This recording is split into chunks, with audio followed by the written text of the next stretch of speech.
ध्रुव जी महाराज से ठाकुर जी कहते हैं कुछ मांग लो।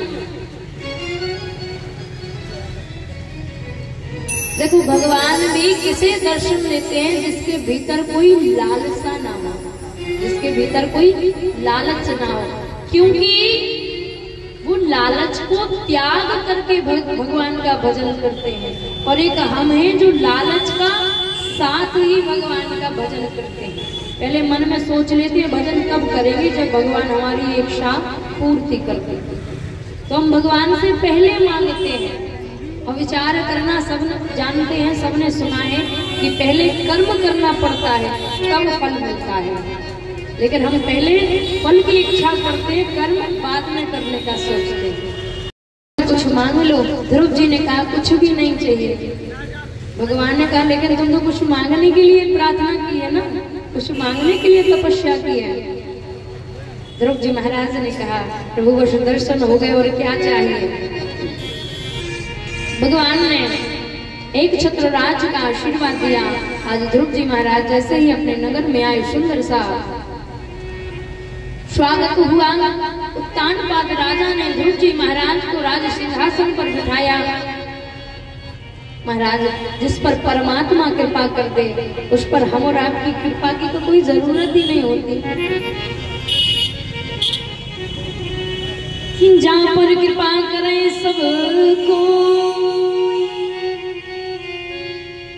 भगवान की जिस पर कृपा हो जाए महाराज, अति हरि कृपा चाहे पर होई, जिस पर परमात्मा की कृपा हो। हम और आपकी साधारण कृपा तो अपने आप स्वतः मिल जाती है।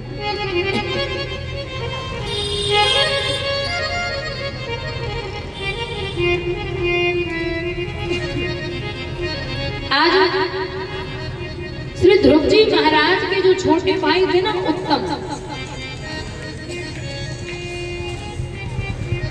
कुबेर के बगीचे में जाते हैं और उद्दंडता करने लगते हैं। यक्ष रोकते हैं, नहीं मानते हैं। युद्ध प्रारंभ होता है तो यक्षों के द्वारा उत्तम जी की मृत्यु हो जाती है। आज जैसे ही अपने भाई की मृत्यु का समाचार सुना, ध्रुव जी महाराज को क्रोध आ जाता है और युद्ध करने के लिए सेना तैयार करते हैं। तब जाकर के स्वयं महाराज सुंदर सा उपदेश देते हैं, सत्संग करते हैं। क्योंकि ध्रुव जी महाराज ने भगवान का दर्शन तो किया लेकिन सत्संग नहीं था। वो जब तक जीवन में सत्संग ना हो भगवान को प्राप्त करना सुलभ नहीं होगा। पहले सत्संग के माध्यम से हमारा मार्ग प्रशस्त होता है। बोले बिन सत्संग विवेक न हो। विवेक के साथ ही अगर भगवान को भजा जाए तो हमारा मार्ग और भी सुगम हो जाता है। आज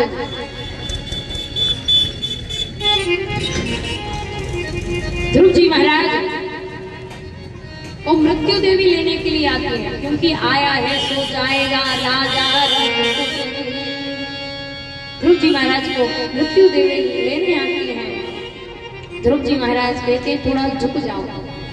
जैसे ही झुकती है पैर रखा सा शरीर ध्रुव जी महाराज भगवान के धाम को जाते हैं। बोले वृंदावन में हरिलाल।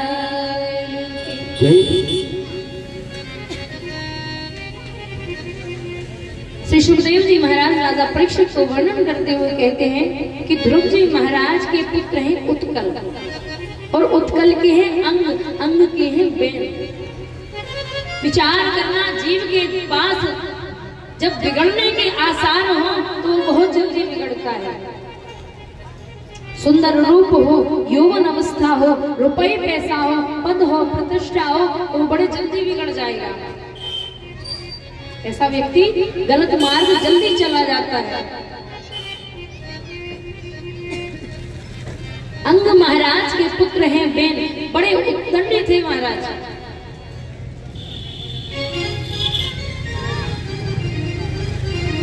उद्दंडता करते थे, कभी किसी को दंड दिया, कभी किसी को परेशान किया, ऐसा उनका वातावरण था। आज संतों को परेशान करने लगे, श्राप दे दिया। श्राप मिलने के बाद देह का त्याग हुआ। जब रानियों ने प्रार्थना की तब जाकर के शक्ति के प्रभाव से अंग के शरीर से, जो महाराजा अंग थे ना, उनके पुत्र बैन के शरीर से एक सुंदर सा रूपवान पुत्र पैदा हुआ जिसका नाम है पृथु। भगवान का एक अवतार जो 9वां अवतार माना जाता है वो राजा पृथु के रूप में हुआ। बोलिए पृथु महाराज की। अब जो पूर्वजों ने गलत काम किए ना, जो पाप किए, उसका प्रभाव राजा पृथु के समय में पृथ्वी ने अन्न देना समाप्त कर दिया।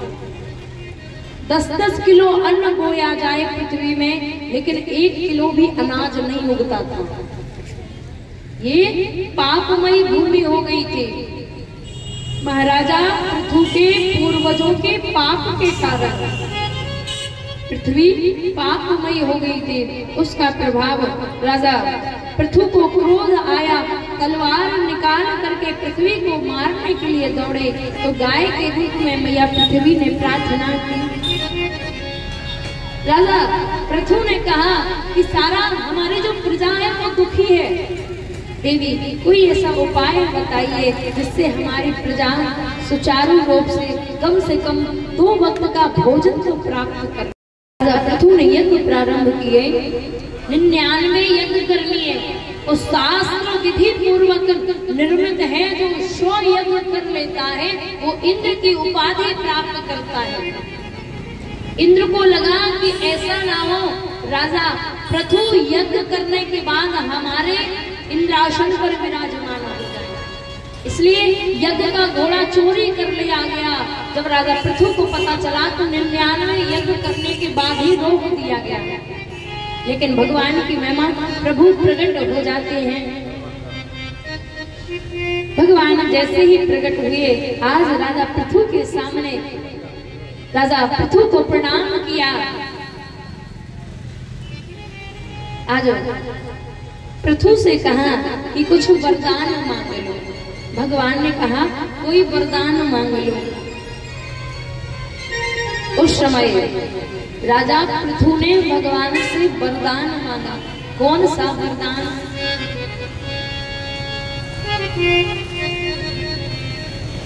कि पुनः प्रणवौ पृथुराज समाना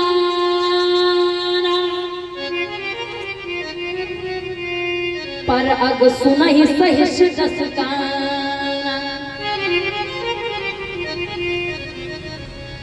महाराज और पृथु ने कहा कि प्रभु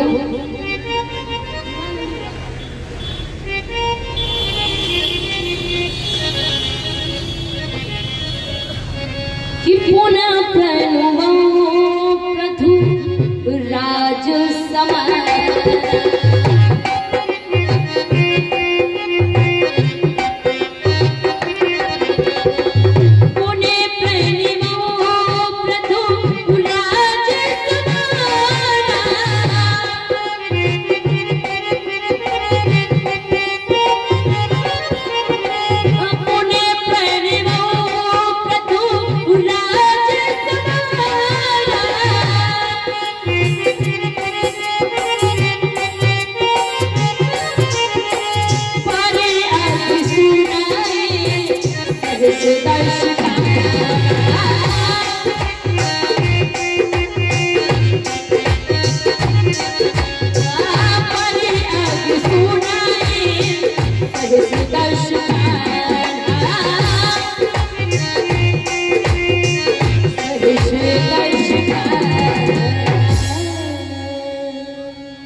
पृथु ने कहा प्रभु ये 2 कानों में जितनी शक्ति होती है ना, सुनने की शक्ति, वो शक्ति थोड़ी बढ़ा दो। भगवान ने कहा कितनी शक्ति बढ़ा दे? 2 कान है, 4 कानों की शक्ति दे, 10 कानों की शक्ति दे, 1000 कानों की शक्ति दे, कितने कानों की शक्ति दे? आज पृथु महाराज ने कहा प्रभु 10,000 कानों की श्रवण शक्ति हमें प्रदान कर। बोले क्यों? इतनी अधिक श्रवण शक्ति का क्या करोगे? महाराजा पृथु ने कहा प्रभु इन 2 कानों से कथा सुनने से मेरा मन नहीं, दो कानों में जितनी शक्ति है ना, उतनी श्रवण शक्ति से आपकी कथा सुनकर मैं तृप्त नहीं हूँ। मुझे 10,000 कानों की श्रवण शक्ति दो, ताकि आपकी कथा श्रवण करता चले जाऊं, आपकी कथा सुनता चले जाऊं। आज भगवान ने तथास्तु कहा और 10,000 कानों की श्रवण शक्ति प्रदान कर दी। जब इंद्र को गिलानी हुई तो पृथु के साथ अपनी कन्या का विवाह किया। आज महात्मा पृथु के पुत्र अंतर्ध्यान के प्राचीन महल के हव्य ध्यान, आज उन्हीं हव्य ध्यान के यहाँ अंतर्ध्यान हुए और अंतर्ध्यान के इधर उत्पन्न हुए पुरंद्वार, जिन्हें हम और आप पुनर्द्वारे कहते हैं। अनेक वर्णन श्री सुखदेव जी महाराज कहते हैं नवद्वारे पुरद्वारे। इन्होंने अनेक यज्ञ किए, लेकिन यज्ञ में बलि प्रदान की घोड़े की और बकरे की। यज्ञ तो किया, लेकिन यज्ञ में बलि किसकी दी? घोड़े की और बकरे की। अनेक यज्ञ किए। हम और आप कहते हैं ना कि हम भगवान की पूजा तो करते हैं, लेकिन भगवान प्रसन्न नहीं होता। भगवान इसलिए प्रसन्न नहीं होता कि हमारे पूजन की विधि में कोई ना कोई अंतर होता है।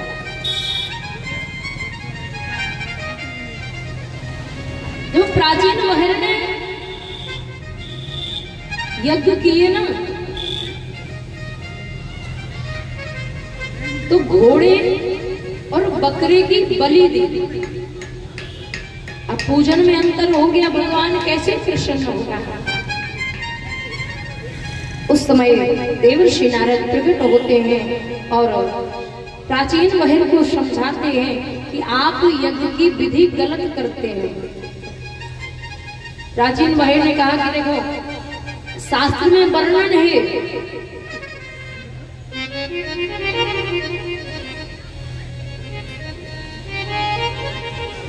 कि पशुओं का आलभेद करना चाहिए।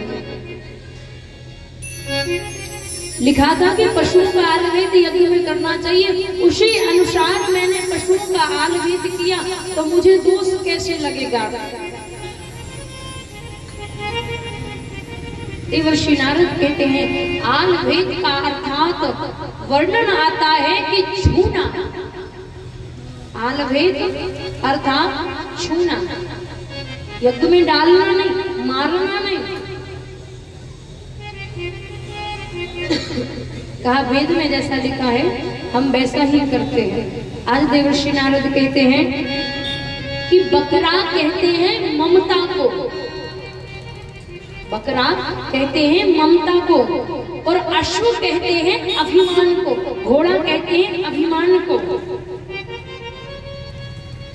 जब हम यज्ञ में अभिमान रूपी अश्व को स्पर्श करके उसको आहुति देकर के स्वाहा बोलते हैं, अर्थात हम आज से अपने जीवन में ममता और अभिमान का त्याग करके स्वाहा शब्द करते हैं, तब जाकर के हमें भगवान का आशीर्वाद प्राप्त होता है। लेकिन प्राचीन महल ने मन रूपी अभिमान को त्याग न समझ करके प्रत्यक्ष में अश्व की बलि दी। आज देवर्षि नारद ने आकाश में प्राचीन महल को जितने भी बकरे, जितने भी घोड़े को मारा है ना, उन सभी के दर्शन कराए। इस प्रकार आज वही प्राचीन महल देह का त्याग करके पुरंजन बनते हैं, पुरंजन पुरदेही बन करके आज अनेक लीला करते हैं और दूसरी देह प्राप्त करके सत्कर्म करके भगवान के धाम को जाते हैं। बोलिए कृष्ण कन्हैया लाल की। एक दिन जल में तपस्या कर रहे थे भरत जी महाराज।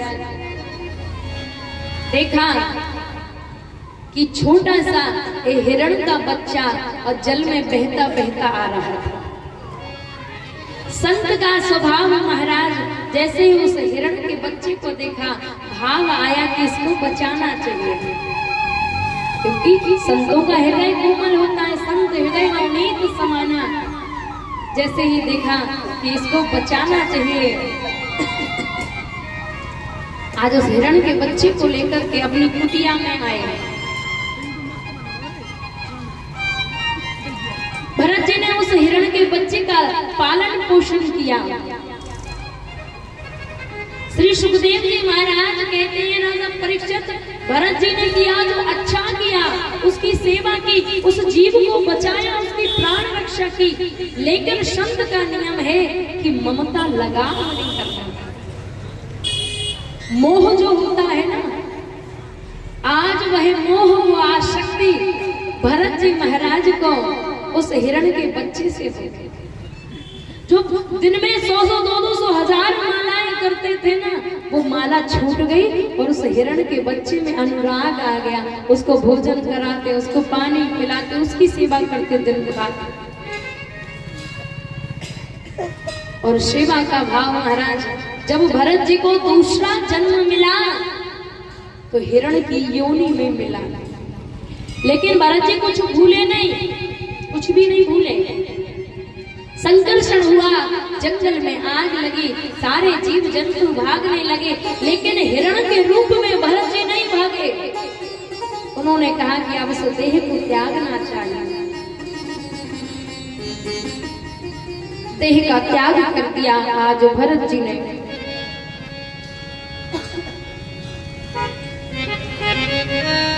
आज तीसरा जन्म उन्हीं भरत जी महाराज का अंगिरस नाम के ब्राह्मण के घर हुआ। अब ब्राह्मण के घर जन्म होगा तो ब्राह्मण का कर्म तो करना पड़ेगा कि नहीं करना पड़ेगा। अंगिरस ने भरत जी से कहा कि तुम मंत्र सीखो और मंत्र सीख करके यजमानी करना, ये हमारा कर्म है। भरत जी ने विचार किया कि देखो आज अगर हम एक मंत्र सीख गए तो फिर यजमानी करनी पड़ेगी, और जिस बंधन के कारण आज मुझे तीसरा जन्म मिला, तीसरा जन्म प्राप्त करने के बाद भी अगर मैं उसी भवबंधन में रहा तो पुनः परमात्मा मुझे प्राप्त नहीं होगा। ऐसा विचार करके भरत जी ने कुछ भी याद नहीं किया। शाम को पिताजी ने पूछा कि वो मंत्र दिया था याद कर लिया? बोले नहीं, याद ही नहीं हुआ। अंगिरस ने कहा कैसा जड़ है, पूरे दिन में एक मंत्र याद नहीं कर पाया। जड़ कहने से आज उस पुत्र का नाम जड़ भरत हो गया। देखिए महाराज, अगर हम घर में रहते हैं, परिवार में रहते हैं और हम कुछ कमाए ना तो घर में वैल्यू होगी कि नहीं होगी बताओ। अगर हम कमाई ना करें, हम रोजगार से परिवार को ना चलाएं तो हमारी घर में कोई पूछ नहीं होते।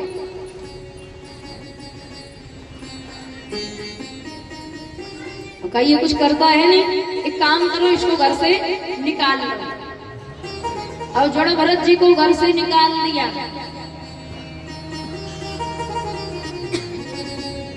विचार करना, जो वैसे ही परमात्मा के मार्ग को जाने वाला हो, उसे घर से, उसे परिवार से क्या मोह।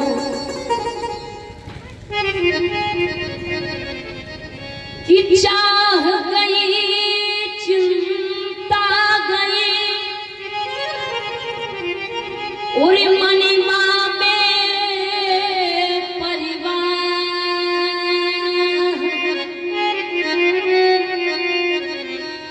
जिसको कुछ ना चाहिए सुबह ही है शहंशाह।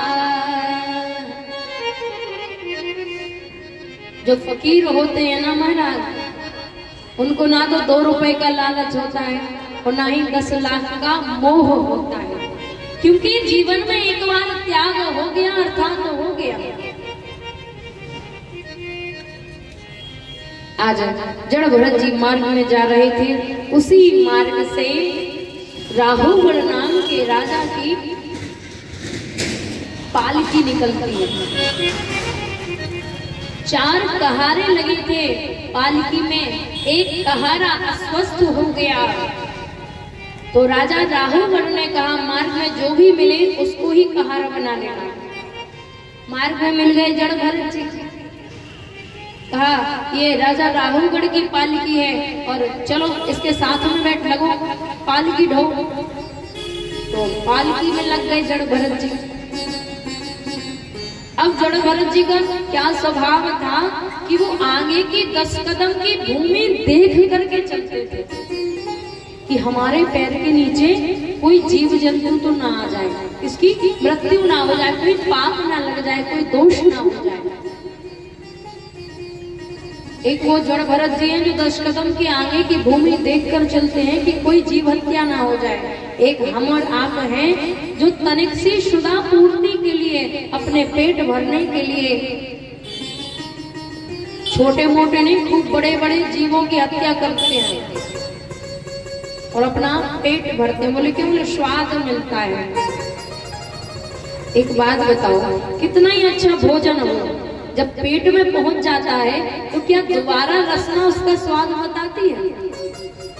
हम कितना ही स्वादिष्ट भोजन करते हैं, जब तक मुख में रहता है केवल तब तक हमें स्वाद मिलता है कि यह खट्टा है या मीठा। जैसे ही पेट में पहुंचा, उदर में पहुंचा, उसका स्वाद खत्म हो जाता है। सिर्फ उतने मात्र स्वाद के लिए हम कितना गलत काम करते हैं, जीवों की हत्या करते हैं। जबकि परमात्मा कहता है कि जीव दया सो मम दया, कृष्ण कही सो बार। फिर भी बोले स्वादिष्ट लगता है, भोजन अच्छा बनता है, पेट भरता है। केवल पेट भरने के लिए महाराज हम ऐसे जीवों की हत्या करते हैं। विचार करना, अभी कथा में श्रवण किया ना कि देवर्षि नारद ने प्राचीन वैर को आकाश में दिखाया कि तुमने इतने जीवों की हत्या करी, और जब हमारी मृत्यु होगी, हम यमलोक पहुंचेंगे तो हम भी उन सभी जीवों के दर्शन करेंगे जितने जीवों की हमने हत्या की। फिर हिसाब किताब होगा, जैसे जैसे तुमने जीवों को मारा वैसे वैसे तुम 100 बार मरोगे। क्योंकि शरीर त्याग कर जाते, आत्मा ही यमलोक जाती है, शरीर नहीं जाता। शरीर तो जलाया जाता है, फेंक दिया जाता है, गड्ढे खोदकर गाड़ दिया जाता है। वो आत्मा ही सब कुछ सोचती है, सब कुछ सहन करती है। तब हमें एहसास होगा कि हमने इस पृथ्वी पर क्या किया है। अभी कुछ समझ में नहीं आएगा, इसलिए अच्छे कर्म करिए।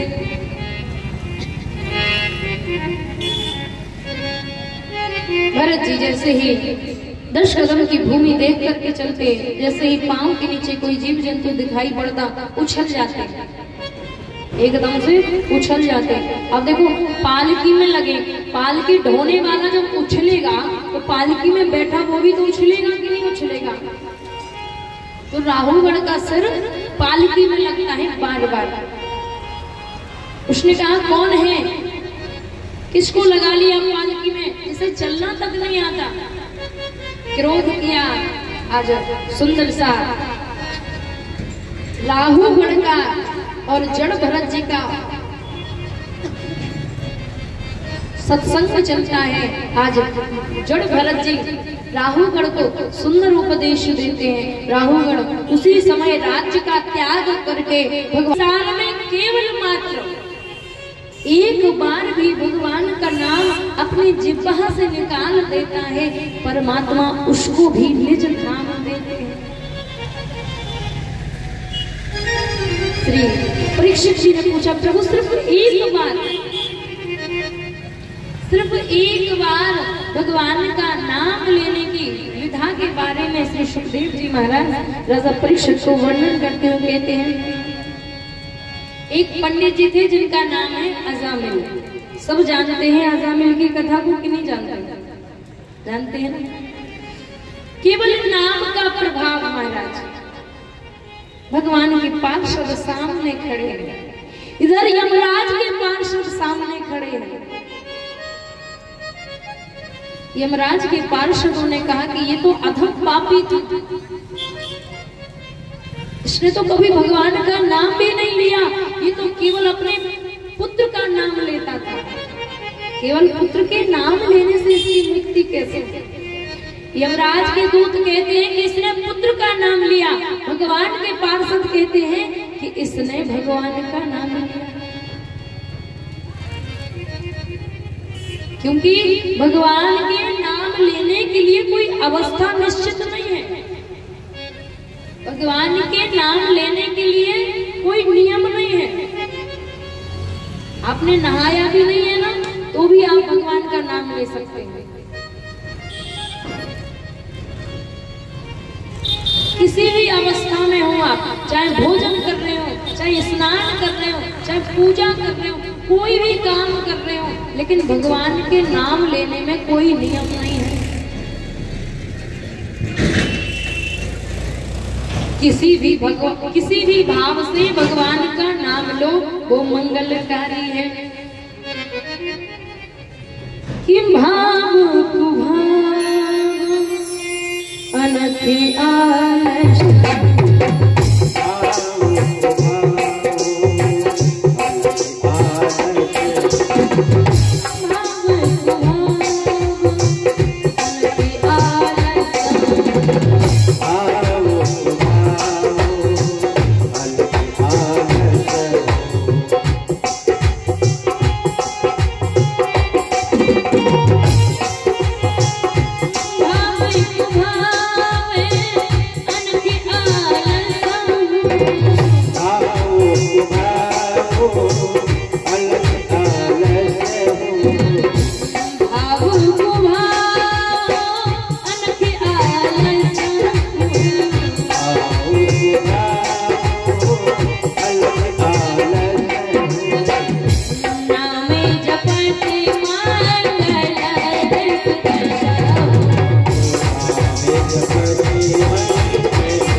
किम भाव कुभाव अनथि आलसहु। बोले भगवान का नाम चाहे भाव में लो, चाहे कुभाव में लो, चाहे आलस्य में लो, चाहे नींद में लो, चाहे बैठ कर लो, चाहे लेट कर लो, किसी भी अवस्था में लो।